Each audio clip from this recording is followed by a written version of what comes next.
Hello friends, ಎಲ್ಲರಿಗೂ ನಮಸ್ಕಾರ. Welcome back to Uma Pavagada cooking channel. ಇವತ್ತಿನ ರೆಸಿಪಿ ಬಂದು ಪಕೋಡ ಯಾವ ರೀತಿ ಮಾಡೋದಂತ ನೋಡೋಣ. ಅದಕ್ಕೂ ಮುನ್ನ ನನ್ನ ಚಾನಲ್ ಸಬ್ಸ್ಕ್ರೈಬ್ ಆಗಿಲ್ಲ ಅಂದರೆ ಸಬ್ಸ್ಕ್ರೈಬ್ ಆಗಿ, ಲೈಕ್ ಮಾಡಿ, ಕಮೆಂಟ್ ಮಾಡಿ, ಶೇರ್ ಮಾಡಿ.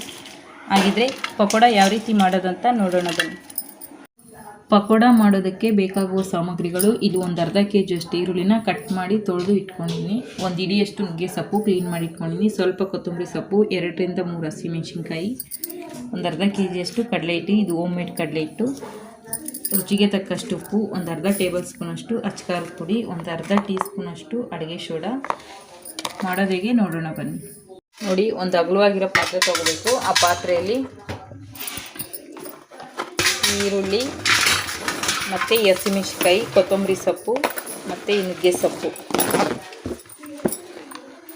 ಮತ್ತು ರುಚಿಗೆ ತಕ್ಕಷ್ಟು ಉಪ್ಪು ಮತ್ತು ಈ ಅಚ್ಚಕಾರದ ಪುಡಿ ಹಾಕ್ಕೊಂಡು ಚೆನ್ನಾಗಿ ಕೈಯಲ್ಲೇ ಮಿಕ್ಸ್ ಮಾಡ್ಕೋಬೇಕು. ನೀರು ಹಾಕ್ಕೊಳ್ದೇನೆ ಚೆನ್ನಾಗಿ ಒಂದಕ್ಕೊಂದು ಬೆರೆಯೋ ಥರ ಮಿಕ್ಸ್ ಮಾಡ್ಕೋಬೇಕು. ನೋಡಿ, ಚೆನ್ನಾಗೆಲ್ಲ ಈ ಥರ ಮಿಕ್ಸ್ ಮಾಡಿಕೊಂಡು ಕಡಲೆ ಹಿಟ್ಟು ಹಾಕ್ಕೋಬೇಕು. ನೋಡಿ, ಇದು ಮನೆಯಲ್ಲೇ ರೆಡಿ ಮಾಡಿರೋ ಕಡಲೆ ಹಿಟ್ಟು, ತುಂಬಾ ರುಚಿಯಾಗಿರುತ್ತೆ. ನೋಡಿ, ಕಡಲೆ ಹಿಟ್ಟು ಹಾಕ್ಕೊಂಡು ಸ್ವಲ್ಪ ನೀರು ಹಾಕ್ಕೊಂಡು ಚೆನ್ನಾಗಿ ಕಲಿಸ್ಕೋಬೇಕು. ಜಾಸ್ತಿ ನೀರು ಹಾಕೋ ಕೆಲಸ ಇರಲ್ಲ, ಯಾಕಂದರೆ ಈರುಳ್ಳಿಯಲ್ಲೇ ನೀರಿನ ಅಂಶ ಇರೋದ್ರಿಂದ ಸ್ವಲ್ಪ ಹಾಕ್ಕೋಬೇಕು. ಒಂದು ಅರ್ಧ ಗ್ಲಾಸ್ ಹಾಕ್ಕೊಂಡ್ರೆ ನೀರು ಸಾಕಾಗುತ್ತೆ. ಚೆನ್ನಾಗಿ ಉಪ್ಪು ಖಾರ ಎಲ್ಲ ಹಿಡಿಯೋ ಥರ ಕಲಿಸ್ಕೋಬೇಕು ನಾವು. ನೋಡಿ, ಈ ಕರ್ಬೇವಿನ ಸೊಪ್ಪು ಅವಾಗಲೇ ಹಾಕೋದು ನಾನು ಮರ್ತೋದೆ. ಸ್ವಲ್ಪ ಕರ್ಬೇವಿನ ಸೊಪ್ಪು ಕಟ್ ಮಾಡಿ ಹಾಕೋಬೇಕು. ಕರ್ಬೇವಿನ ಸೊಪ್ಪು ಹಾಕೋದ್ರಿಂದ ತುಂಬಾ ರುಚಿಯಾಗಿರುತ್ತೆ ಪಕೋಡ. ಹಾಕಿ ಒಂದು ಒಳ್ಳೆ ಮಿಕ್ಸ್ ಕೊಡೋಣ. ನೋಡಿ, ಒಂದು ಅರ್ಧ ಟೀ ಸ್ಪೂನಷ್ಟು ಸೋಡಾ ಹಾಕ್ಕೊಳ್ಳೋಣ. ಸೋಡಾ ಹಾಕ್ಕೊಂಡು ಚೆನ್ನಾಗಿ ಕಲಿಸ್ಕೊಳ್ಳೋಣ.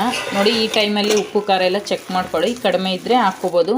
ನೋಡಿ, ಈ ಥರ ಎಲ್ಲ ಚೆನ್ನಾಗಿ ಒಂದು ಮಿಕ್ಸ್ ಕೊಟ್ಟು 1 ರಿಂದ 2 ನಿಮಿಷ ಹಾಗೆ ಇಡೋಣ. ಇಲ್ಲ, ಯಾಕಂದರೆ ಉಪ್ಪು ಖಾರ ಎಲ್ಲ ಹಿಡಿಬೇಕಲ್ವ, ಹಾಗಾಗಿ ಒಂದು 2 ನಿಮಿಷ ಹಾಗೆ ಇಡಬೇಕು. ನೋಡಿ, ಈಗ ಒಂದು 2 ನಿಮಿಷ ಆಗಿದೆ. ಈಗ ಸ್ಟವ್ ಮೇಲೆ ಒಂದು ಬಾಣಲಿ ಇಟ್ಕೊಂಡು ಸುಮಾರು ಒಂದು ಅರ್ಧ ಲೀಟ್ರಷ್ಟು ಎಣ್ಣೆ ಹಾಕ್ಕೊಂಡಿದ್ದೀನಿ. ಇದು ಎಣ್ಣೆ ಬೆಳಿಗ್ಗೆ ಏನೋ ಮಾಡಿರೋದಿತ್ತು, ಹಂಗಾಗಿ ನಾನು ಅದನ್ನೇ ಇಟ್ಕೊಂಡಿದ್ದೀನಿ. ಎಣ್ಣೆ ಕಾದ್ಮೇಲೆ ಒಂದೊಂದೇ ಪಕೋಡನ ಹಾಕ್ಕೊಳ್ಳೋಣ.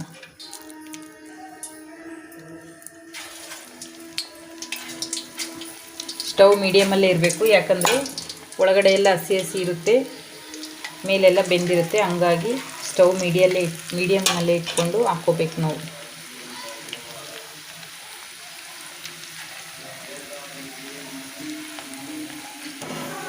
ನೋಡಿ, ಸುಮಾರು ಒಂದು ಅರ್ಧ ಭಾಗ ಬೆಂದಿದೆ ಅಂದಾಗ ಮಾತ್ರ ನಾವು ಈ ಥರ ತಿರುಗ್ಕೋಬೇಕು. ಮುಂಚೆನೇ ತಿರುಗ್ಕೊಂಡ್ರೆ ಅದು ಒಡೆದೋಗೋ ಚಾನ್ಸ್ ಇರುತ್ತೆ. ಹಾಗಾಗಿ ಸ್ವಲ್ಪ ಬೆಂದ ಮೇಲೇ ನಾವು ತಿರುವಾಕೋಬೇಕು.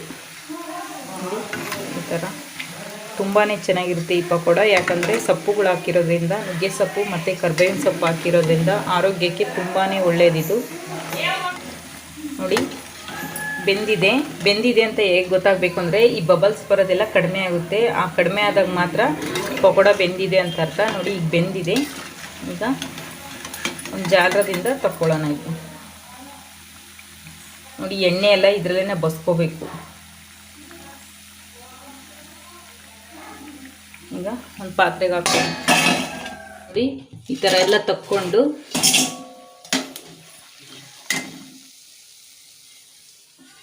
ಮತ್ತೆ ಅದೇ ರೀತಿ ಹಾಕ್ಕೋಬೇಕು.